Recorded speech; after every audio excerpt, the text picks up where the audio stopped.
bajo el cielo claro de Andalucía, donde el aire huele a azahar y polvo de aceituna, el cortijo Los Olivos brillaba como un recuerdo dorado detenido en el tiempo.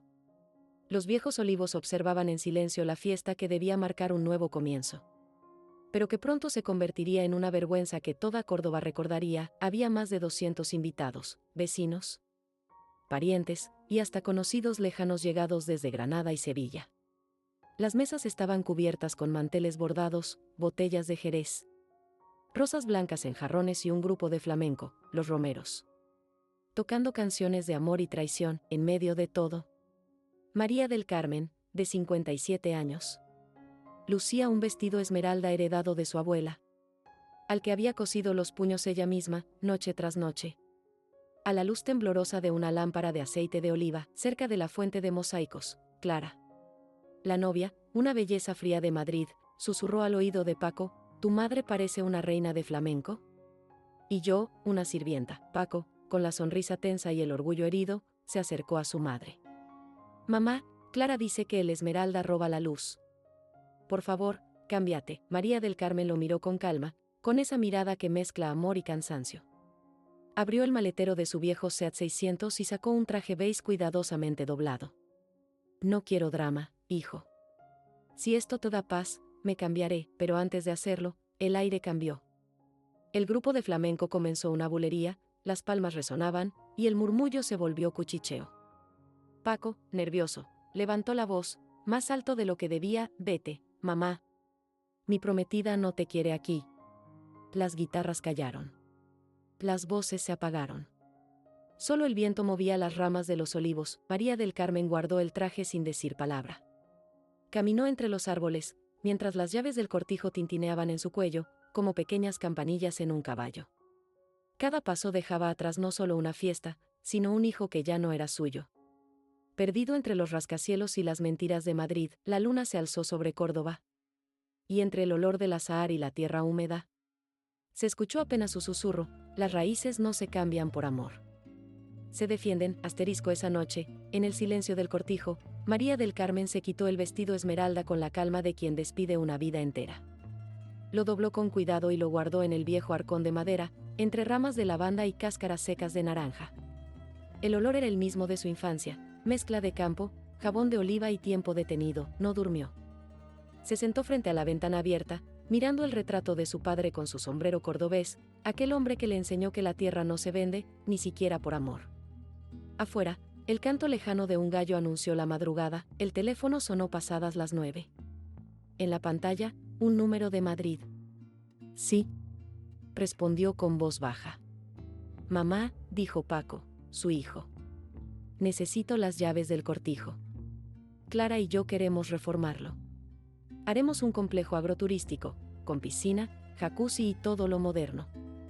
En el fondo, se oía la voz de Clara, impaciente, como si cada palabra del campo le molestara: «Viejas paredes, muebles antiguos. Es un museo, no una casa. Y ese olor a aceite por todas partes». María del Carmen suspiró. Miró las llaves que colgaban en la pared, las mismas que tintinearon aquella noche de vergüenza. «Las llaves se quedan conmigo», dijo despacio, con acento firme de Córdoba, «hasta que el corazón que las pida sea digno de esta tierra, mi arma». Hubo un silencio tenso. Luego, la voz de su hijo, cortante: «Siempre estás contra el progreso». La línea se cortó. María del Carmen dejó el teléfono sobre la mesa. El cortijo estaba vacío, pero lleno de recuerdos. Abrió una botella de vino de Montilla, lo sirvió en un vaso de barro y bebió despacio, mientras el sol bajaba sobre los olivos. En la cocina aún quedaban las bandejas de hierro donde su abuelo amasaba las tortas de aceite con levadura casera. El reloj marcaba las 10, y solo se oía el zumbido de una abeja perdida. María del Carmen sonrió, con una tristeza antigua. «Progreso es no olvidar de dónde venimos». La tarde caía lenta sobre los olivos, y el aire traía ese perfume de tierra caliente mezclado con jazmín que solo existe en el sur.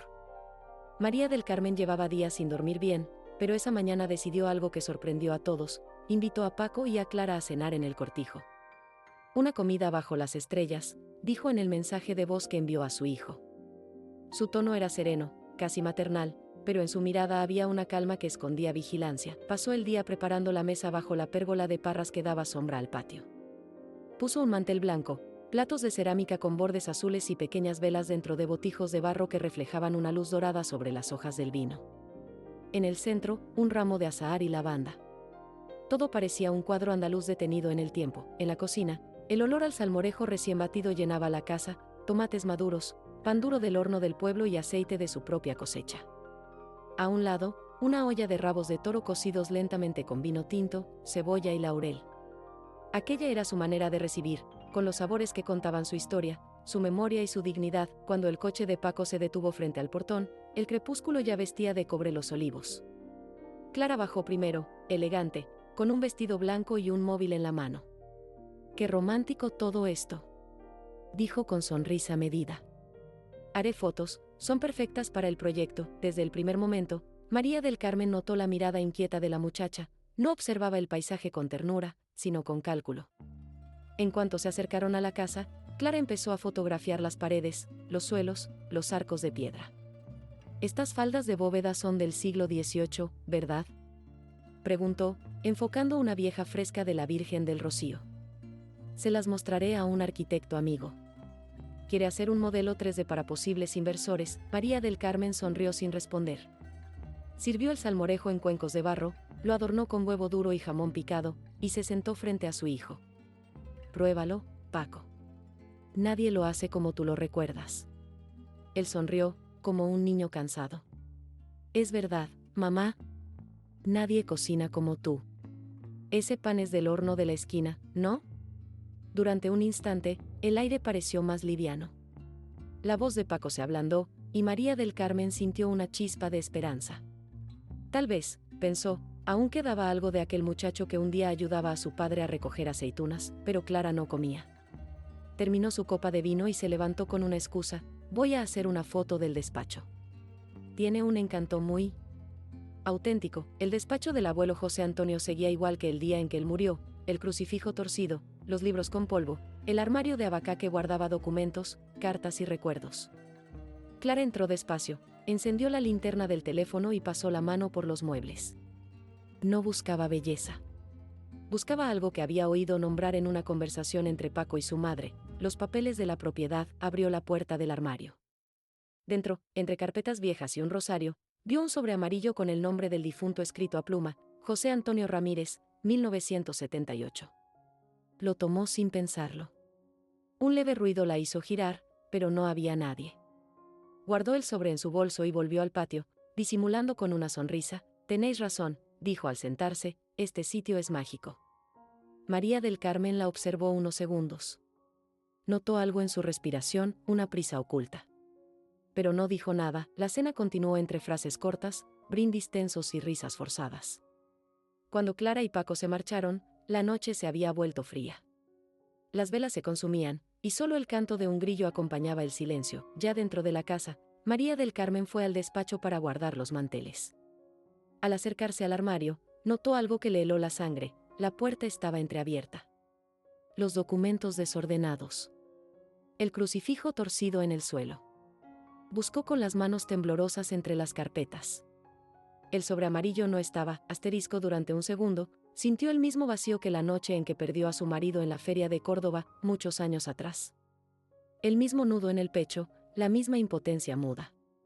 Se sentó en la silla del abuelo y apretó contra su pecho el rosario que había quedado dentro del armario. «Dios mío», susurró, «que esta tierra me dé fuerza.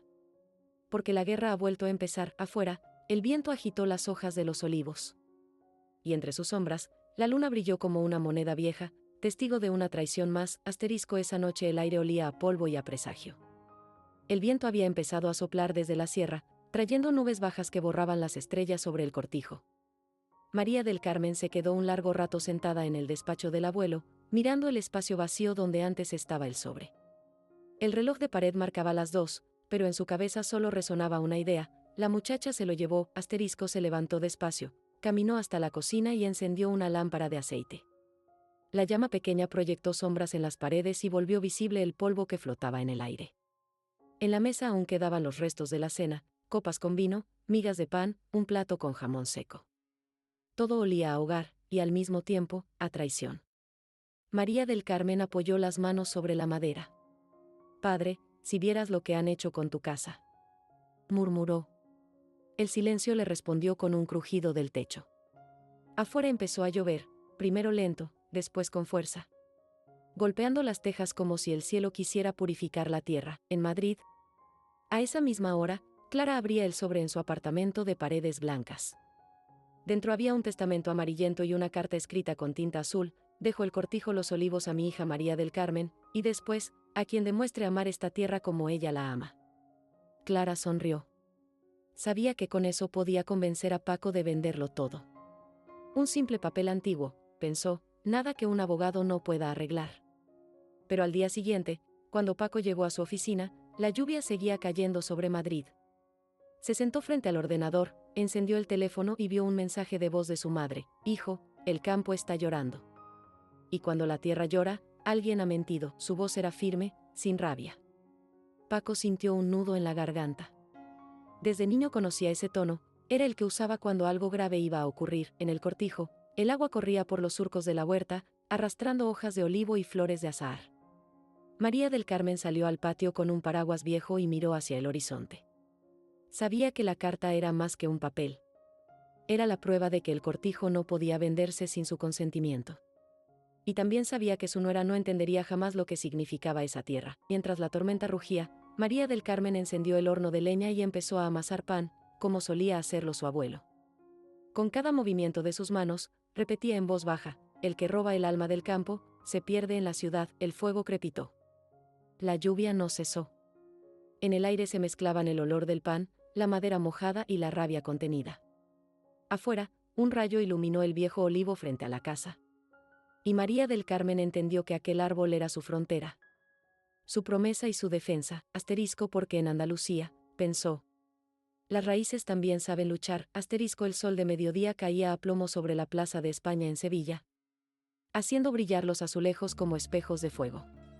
Los turistas caminaban con sombreros de paja. Los caballos relinchaban frente a las carrozas, y en una esquina del paseo, un pequeño bar de tapas ofrecía sombra y vino frío. Allí, en una mesa junto a los geranios, Clara esperaba con sus gafas de sol y una sonrisa estudiada. Había elegido ese lugar con precisión, elegante, abierto, lleno de gente, donde cada palabra podía confundirse entre el ruido de los platos y las guitarras de los músicos callejeros. Cuando María del Carmen llegó, con su vestido de lino y su bolso de mimbre, Clara se levantó con una amabilidad que sonaba más a diplomacia que a afecto. Solo nosotras, señoras, dijo.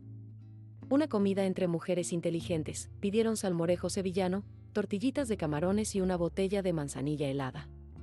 Durante los primeros minutos, Clara habló del calor, de las obras en Madrid, de lo difícil que era encontrar ayuda doméstica decente. María del Carmen escuchaba en silencio, con esa paciencia de quien ha aprendido que el silencio puede ser un arma. Cuando el camarero dejó el último plato sobre la mesa, Clara bajó la voz. Mira, María, empezó, usando su nombre con una falsa cercanía. No quiero más tensiones. Paco y yo hemos pensado en una solución que te beneficiará también a ti. Queremos transformar el cortijo en un ecohotel con spa y retiros de yoga. Tú seguirías recibiendo una renta mensual, nosotros nos encargaríamos de las llaves, la gestión y la parte digital. Un perfil en Instagram, promoción internacional. El lugar sería famoso. María del Carmen apartó la copa de vino y la miró con serenidad. ¿Famoso para quién, hija?, preguntó. Esa tierra no se hizo para fotos, sino para trabajarla. Clara fingió reír. Tú tienes 57 años, María. Estás sola, y ese cortijo es grande. Es duro mantenerlo.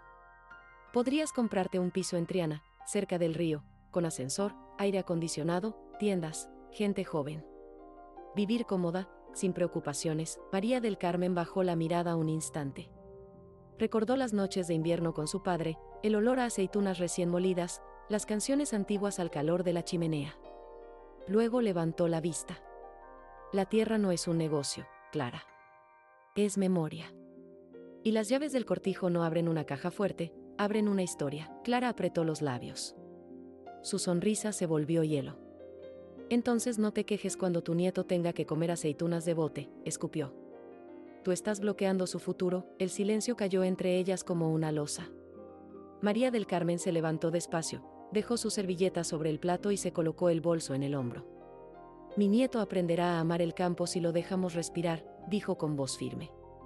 El futuro no se construye con mentiras. Cruzó la plaza despacio, mientras las fuentes lanzaban arcos de agua que parecían música. A su paso, los turistas se apartaban sin saber que presenciaban el fin de una guerra familiar disfrazada de cortesía. Cuando llegó a la esquina, el camarero volvió con la cuenta. Clara la miró sin expresión. El papel decía, 2 copas de manzanilla, 20 euros. María del Carmen ya no estaba.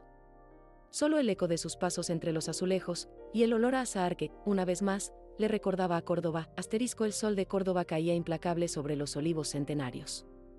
Las hojas brillaban con un verde intenso, mientras el aire estaba impregnado de azahar y tierra seca. Desde la carretera de grava, un Land Rover negro se acercaba con estrépito.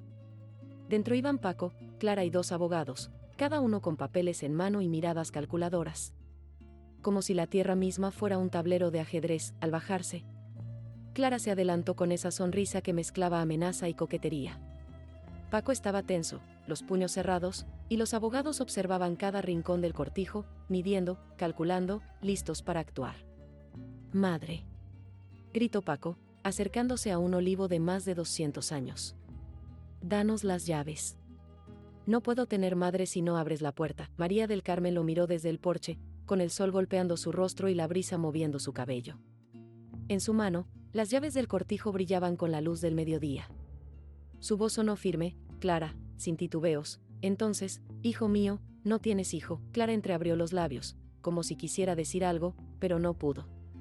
Los abogados hicieron un movimiento con los documentos, recordándole que podían demostrar que María del Carmen no estaba capacitada para administrar la propiedad, y que legalmente podían reclamar el 50% del cortijo a través del juzgado. Paco tragó saliva. El miedo y la ira luchaban en su pecho, mientras su madre permanecía inmóvil, la mirada fija en él, inamovible como un roble.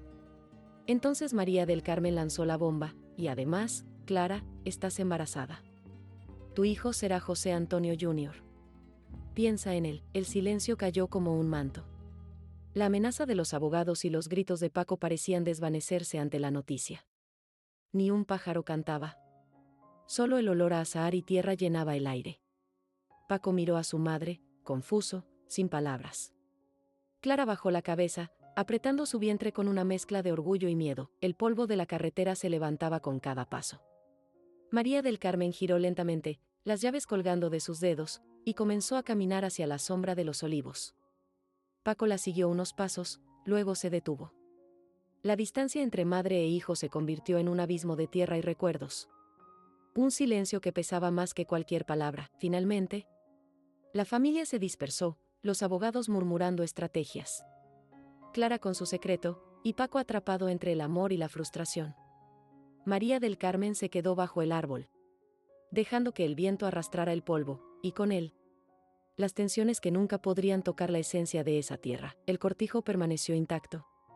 Los olivos centenarios vigilantes, y el azahar flotando en el aire, recordando que algunas raíces no se venden, y que la verdadera fuerza reside en quienes saben esperar. 5 años habían pasado desde aquella tensa mañana bajo los olivos centenarios. La Córdoba de los aromas de azahar y tierra húmeda seguía viva. Pero ahora el cortijo Los Olivos respiraba tranquilidad, custodiado por manos que comprendían su valor. María del Carmen, ya con 62 años, colgaba las llaves del cortijo alrededor de su cuello como un collar de historia y responsabilidad. Había redactado un nuevo testamento, claro y firme. El cortijo debía permanecer en un fondo cultural durante 50 años. Abierto solo para ferias, romerías y exposiciones de arte. Y las llaves solo podrían pasar a manos de quien demostrara amar la tierra tanto como ella. La justicia de la vida había trazado sus líneas, los abusos y la ambición de Clara y Paco habían quedado atrás. Clara había partido hacia Marbella, con su maleta llena de sueños de hoteles y spas, pero sola ante el lujo vacío. Paco, por su parte, había perdido trabajo, hijo y orgullo. La vida le enseñó que las llaves del cortijo no eran solo metal. Eran raíces, memoria y responsabilidad. Una mañana, a las 6, la puerta del cortijo crujió.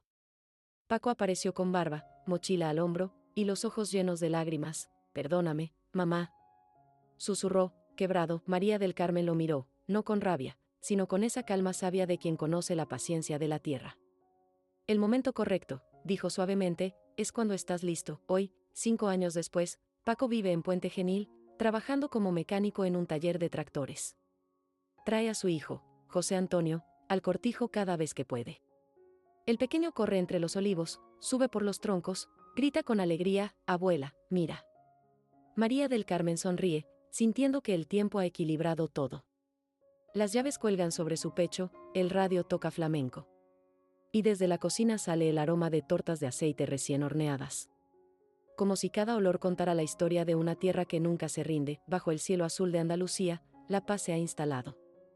Las raíces profundas, el amor maternal y la memoria de los ancestros siguen gobernando el cortijo. Recordando que la verdadera fuerza no está en la propiedad ni en el dinero, sino en la paciencia, el respeto y la capacidad de perdonar. José Antonio ríe. Paco suspira aliviado, y María del Carmen cierra los ojos un instante, el momento correcto. Siempre llega, el viento mueve las hojas de los olivos, el azahar flota en el aire, y los olivos sigue siendo un refugio donde la historia, el amor y la tierra se encuentran en armonía perfecta.